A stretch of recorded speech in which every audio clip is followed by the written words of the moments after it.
Hello, Becomers. This is April Perry with Learn, Do, Become. I'm so happy you're here, and today we're talking about how to create our year. I am very, very excited about today's podcast, and I need to just preface this by letting you know where I am today. Sometimes when I listen to a podcast, I want to know, what is this person doing today and what's going on in their life? I have just spent the last 3 hours in some serious coaching sessions. I talked in the past few podcasts about how I've been going through just a lot of inner turmoil and dealing with some things that are really hard. And so right now I'm in the middle of coaching and I have some homework I need to do, and I'm feeling a huge sense of hope and optimism. I'm also kind of drained emotionally because I've been workshopping and identifying distorted thoughts and diving into a lot of feelings and frustrations and things I've been suppressing. Eric asked me today, how long have you been kind of pushing back on a lot of these feelings? I'm like, maybe like 15 years. So anyway, I'm in the process right now of going through a lot of, inner work, but I'm still very excited about more of the outer work that I get to do here. And I just want to let you know how much I appreciate you being here with me on this journey. I'm constantly amazed by how sensitive you are and how gracious you are and how kind you are to accept me for what I'm lacking. So anyway, I just want to let you know I'm very humbled and appreciative. Okay, so people who are new here, like, who are you? Okay, maybe go back and listen to some previous episodes and you'll know. Okay. So let's dive in and talk about create your year. So as I've been going through all of this stuff and trying to figure out how to alleviate some of this discomfort and anxiety I've been feeling, I've been doing a lot of thinking about my goal setting this year. And I've made some refinements to how I do it because, I'll share more in a second. But I felt so excited as I did it, and I thought, wow, this is actually a new way for me to approach goal setting, and I want our becomers to know about it as well. So I'm going to share the process with you, and you're going to need to make some tweaks because what works for me isn't always going to work perfectly for you. But I'm hoping this can spark ideas. So here was my criteria as I began. I kind of have a long list of criteria. I think like 7 things here.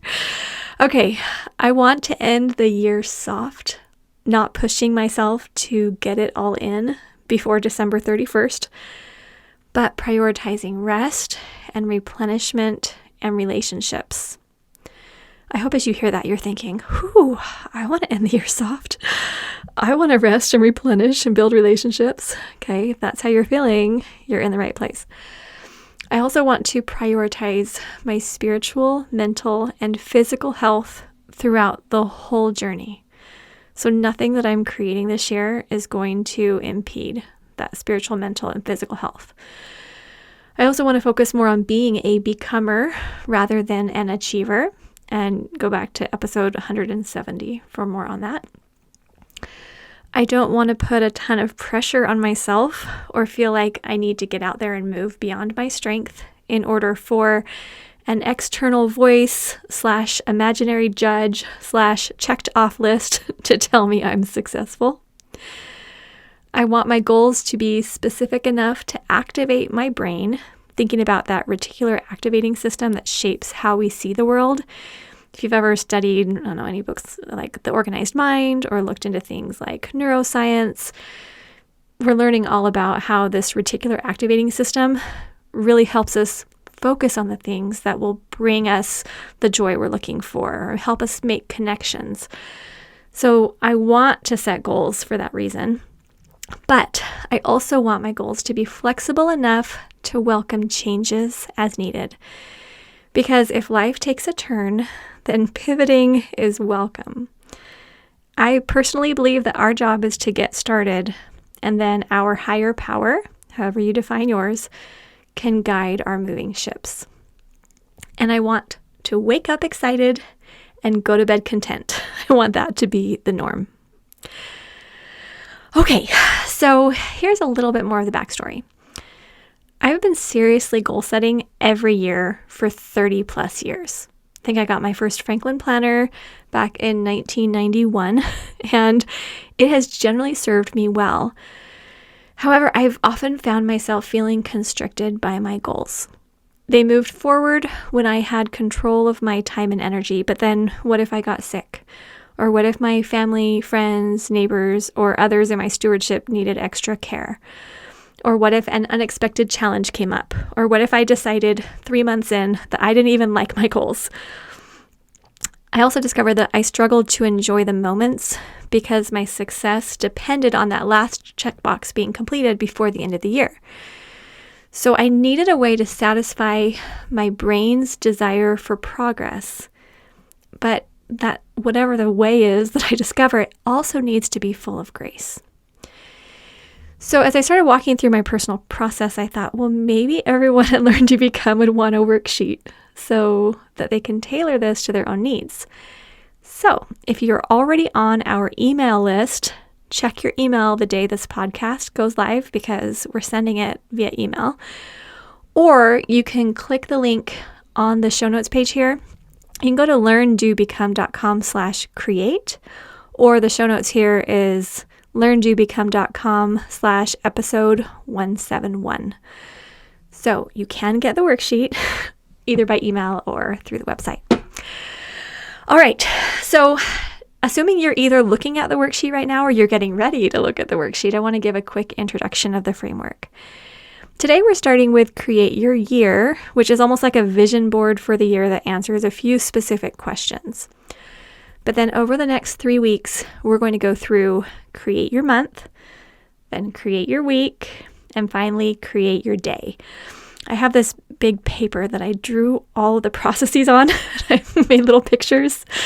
Anyway, I'm very excited. I had fun with markers, and I actually am feeling really empowered and excited because creating our year, month, week, day, it incorporates exactly what we talk about in our STEP program, Steps to Everyday Productivity. We're actually going to be diving even deeper into this in January in our Arise membership. So if this is the kind of thing you're thinking, I want to work alongside a community that has these values, and I want to create not just my year, but have it trickle down to my month, weeks, and days, so I feel a sense of calm, progress, purpose, connection with my family, connection with my higher power, and an ability to truly wake up excited and go to bed content. Like if that's what you want, Arise and Step, that's what we're going to be doing all year and onward. So what we're doing is inside each of these creations, the year, month, week, day, we're going to focus on these areas of life. First, self-care. So this is spirit, mind, and body. And Eric and I really like that order because we think it's this trickle-down effect. We notice what's happening in our spirit impacts our mind and our thoughts, and what's happening in our mind impacts our body. So that's the order we're going in. Second, we're going to be talking about relationships. So that's family, that's friends, that's service in the community. It's really the people in our lives that we're giving a higher priority than projects. But third are the tangible outcomes, and these are work and purpose projects because we want to be getting things done professionally, and we want to be able to do things in our families and homes and develop new skills, right? But these tangible outcomes, these goals, we believe come in, an order. If you have a priority, self-care needs to be the top so that you're protecting that asset, right? We learned that from Essentialism with Greg McKeown. Then we put relationships second, really prioritizing the people. And then third, those tangible outcomes. Okay, so let's jump into self-care. My key question is, how do I want my spirit, mind, and body to feel throughout and by the end of the year? And I've phrased this question really carefully because throughout and by the end of the year is really important for me. I don't want to say by the end of the year, I'm going to weigh this amount or have this many things done. I want to be able to have that feeling every day. Now, in the past, I've set very measurable goals for these areas. Things like spend 30 minutes a day connecting with God, or read 4 books a month, or exercise 5 days a week really intensely. And then I added those things to my routines list and I tracked myself throughout the year. Now, I still have those kinds of things on my flexible routines list, and we'll talk about how to incorporate specifics into our monthly, weekly, daily plans in the next few weeks. But now for this year focus, I'm doing things differently. And I'm essentially identifying what success looks like to me in that moment so I can be successful all year, every day. So I'm just going to explain what I brainstormed for my spirit, mind, and body. I'll share this with you, and then on the worksheet, there's a blank spot. You can write your own, or you could copy mine and then edit, something like that. So for spirit, I want to feel calm and aligned with God each day. I want to feel the growth, joy, and love that I know is available for me. I want to look at my life from God's perspective and be sensitive to those little promptings that come to me each day. This is going to be the key measure of my success. For mind, I want to wake up excited and go to bed content, with my mind feeling unburdened, nurtured, grateful, and alive. I want to feel focused, but never overwhelmed. I want to consistently be learning, but also make time to relax and replenish. And I want to refine my thoughts so I'm quickly aware of any distortions and I can maintain excellent mental health. For body, I want to feel healthy, balanced, and energetic so I can joyfully live my purpose in my family and community. I want to feel sufficiently rested, strong and flexible, hydrated, and well-nourished with foods that optimally fuel me. I want to breathe deeply, pay close attention to my body's needs, and maintain a beautiful connection between my body, mind, and spirit. Next is relationships. So again, that's like family, friends, or service in the community. The key question for me here is, how would I describe my optimal relationships this year? And what settings, routines, or activities would support that growth? Since the day-to-day activities can often take over and squeeze out our quality time with family and friends, this broader brainstorming can be really helpful. So the way we set it up on the worksheet is we have a chart with a specific relationship on the left, then a column for where we can describe our optimal experience, and then a column for brainstorming the activities that will support us on the right. So I'm just going to share a couple of mine. Spouse, we feel closer than ever with a healthy balance of fun and work. Some things that could help are quarterly getaways, a simpler morning schedule/routine, and an increased sense of calm. So Eric and I work from home together, and we often host visitors and guests, so making time for each other away from the house is actually really important for us. But we need to get those getaways on our calendar from the start, or they don't happen. So this is why this is really important as part of my year planning. Now, we'll work on that morning routine when we get into the week and day planning, but what ends up happening is we don't always communicate super effectively, and then our days feel kind of haphazard. And some mornings we have meetings and need to be, efficient, but sometimes it's healthier for us to just relax and just hold each other. For example, yesterday was just this long day. Eric was gone for, 12 hours nonstop without even a minute to eat. I'd had a long day with a lot of stuff going on. And this morning, we just need to take a breather. And part of me is like, no, I got to get up and get going and, get the schedule, get everything checked off. But it was healthier for us to just take a breather, take a little space, and then we can get back into it. So then we're also working on being more calm around one another and spending less time talking about the things that frustrate us and more time doing things that will make a difference. I think that's been a challenge that we've had for a long time, where sometimes we just need to vent and we need to share like, can you believe this is going on? Or this is really hard or whatever. But then sometimes after we talk for an hour, we think, why didn't we just skip that? So it's that balance of being able to express things, have an outlet, but mainly putting our energy towards things that will actually make a difference. And then under my parent role, I wrote, optimally, I will feel a close connection to each of my children that respects their space and choices, but provides a solid sense of love and security. We'll create happy memories together and help one another to live our purposes. So then the question is, well, what settings, routines, and activities will support that? And this isn't necessarily an exhaustive list, but I just want to get started. So it's things like our We Love to Be a Family Day. We do that once a year. I'm super excited for it. We have a whole podcast on that if you want to find that on our website.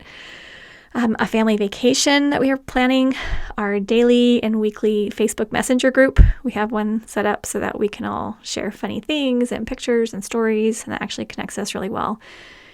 Pre-planned holiday and birthday celebrations, personal texts and check-ins, and little surprises or thoughtful gifts.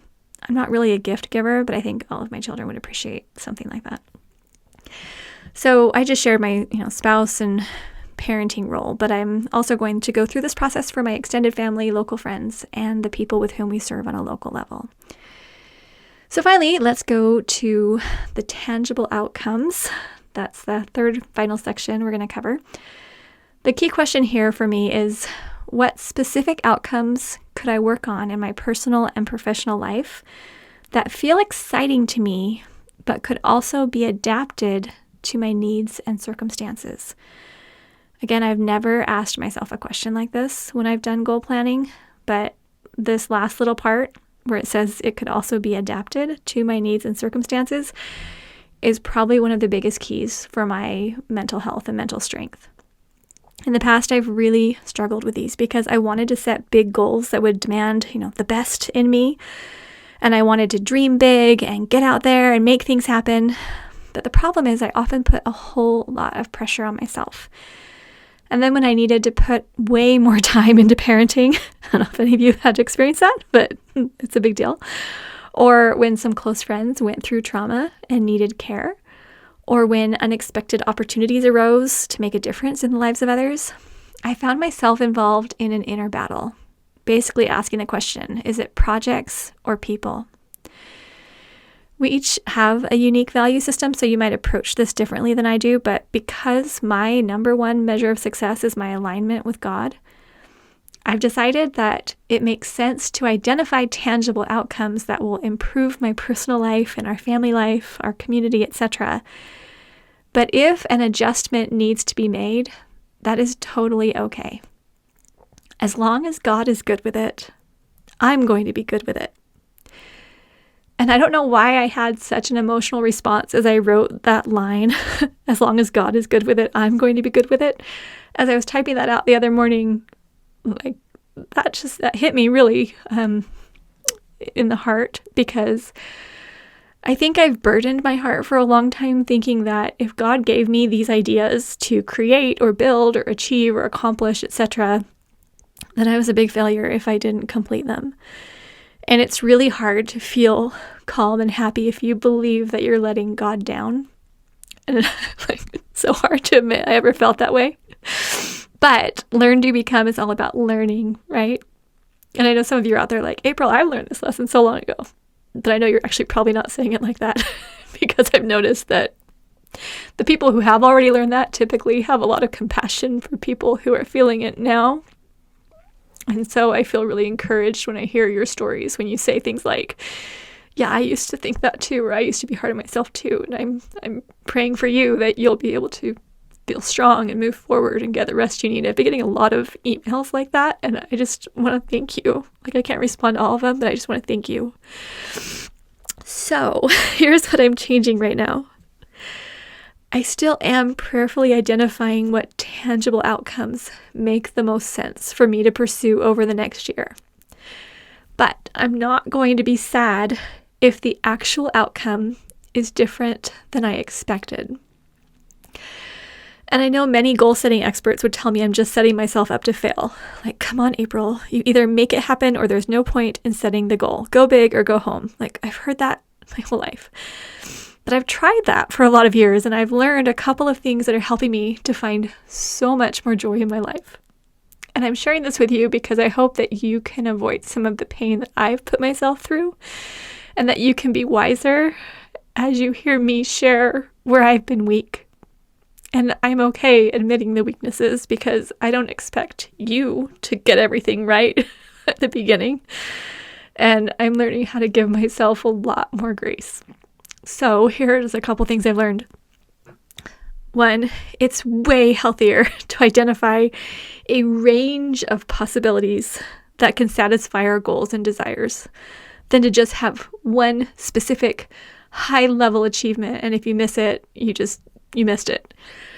Episode 166 of this podcast talks about these two levels. I read this book called How to Be Miserable. It's so good.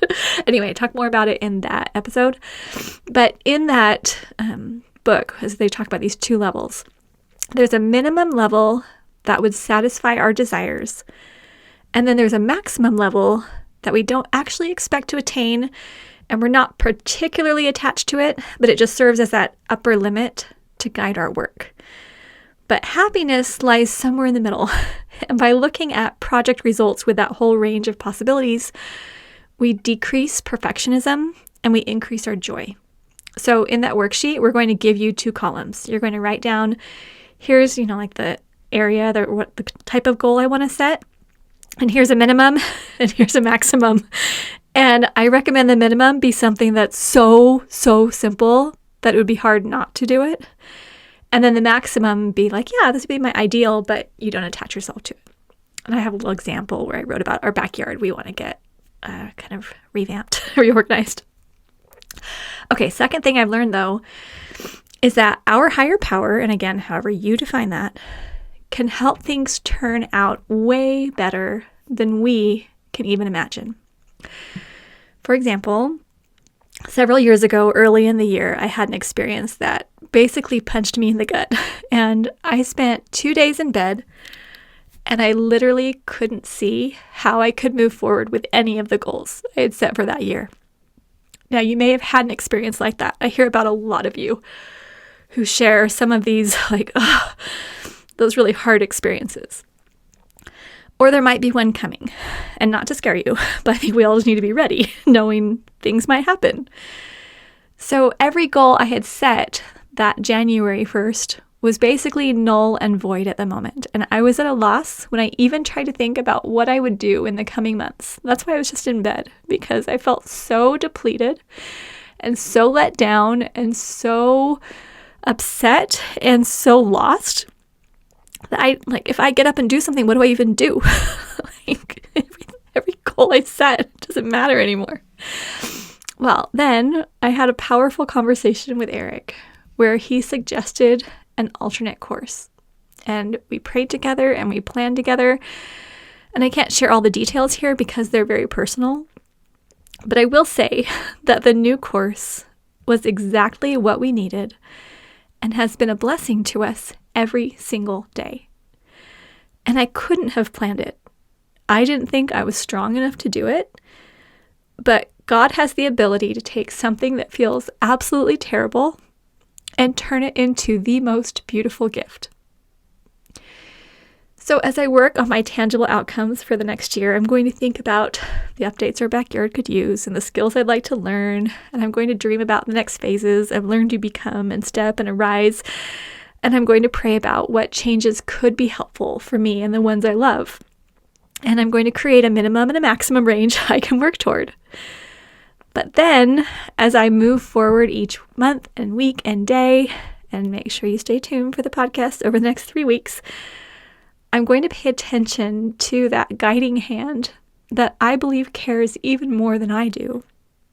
And I'm going to trust that my efforts to do good will never be wasted. The course might change, but I don't believe the purpose is finishing a predefined course. I believe the purpose is becoming who we're meant to be along the way. So I'm going to close now, and I hope that you'll participate in this Create Your Year. I would love for you to download the worksheet, and we even made a fillable version so you can just fill it in from your phone or computer and just save it as a digital file. How fun is that? You don't even have to print it, because I bet you're out of colored ink or ink at all in your printer. Actually, maybe you're not, but often people are like, I can't print anything. So that's why we have it fillable. Also, in Arise in January, we're doing a deep dive, going through how to create our year and how to create these unfailable resolutions. How do we create this plan where we can't fail? There's no failure. But instead, we get to architect our lives together in the companionship of an amazing community where if we're weak, someone else is strong. And we're not there to pretend that we've got it all figured out. We're there to collaborate, to work together, and to strengthen one another. So I'm really excited about that. And if you're not yet a member of Arise, I really would love for you to come out and try it. You go to learndobecome.com/arise. We'll have links at the end of the Create Your Year resource and everything. So for today, if you come either to the show notes page or your email if you're on our email list, or you can sign up at learndobecome.com/create. Put in your name and email. We'll send you the link where you can get the worksheet to create your year that goes through what I just talked about. And then we'll be adding templates to it next week and the following week and the following week. Okay. All right. Sometimes I feel like I'm just this crazy lady getting on my microphone and just talking to you. But I feel your hearts and I hear your messages, and I hope you can feel my heart. And I'm just praying that the love that I have for you can somehow go through this microphone and come out through your speaker, whatever you're listening on. And I hope that you will just feel a strength that's coming from a power beyond me. But it's something that has made a huge difference in my life, and I want you to be able to feel that lift. You are the conscientious people of the world who are caring for families, and you're volunteering, and you've got amazing hearts, and you're doing so many things to help the world. And it often feels like no one takes care of that group. But I feel like that's my stewardship, that's my calling. Not that I'm the only person taking care of you, but that I'm one person here just to help you and encourage you and give you that lift, so that when you feel like, I'm just so tired, or how do I keep going, or how do I handle this problem, that you know you have the support of a community that's here to give you that encouragement and that reminder, that just simply the fact that you're here and you're listening and you're trying is evidence that you're doing a great job. So I'm sending so much love, and I'm love emanating through the podcast. That probably sounds so cheesy. Okay, take care. You're amazing. We'll see you soon at learndobecome.com.